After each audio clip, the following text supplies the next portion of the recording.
Сависок.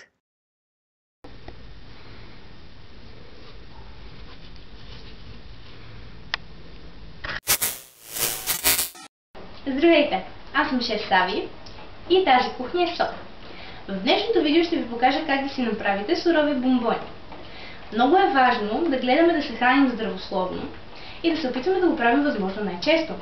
Следователно, днешните бомбони ще включват много полезни за организма продукти, като сушени кайсии, тиквено семе и чия. Като, за да има малко баланс, аз ще включа маслени бисквитки и млечен кувертюр.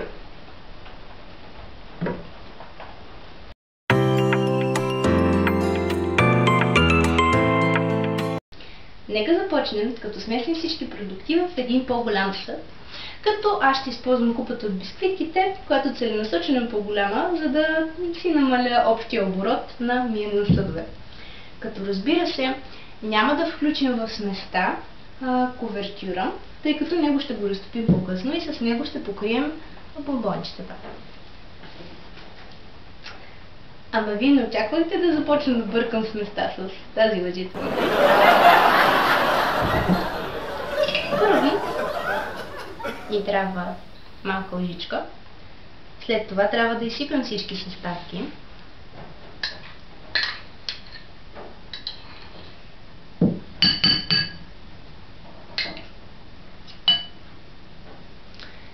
И сега е най-забавната част. Бъркане офскрин.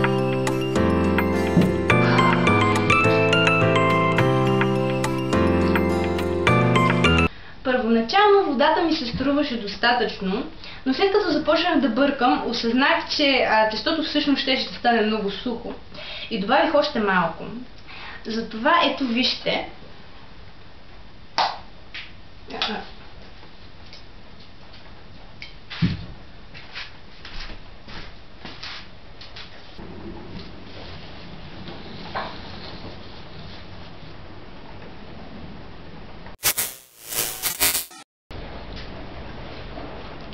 Добре, аз в крайна сметка какво мога да направя?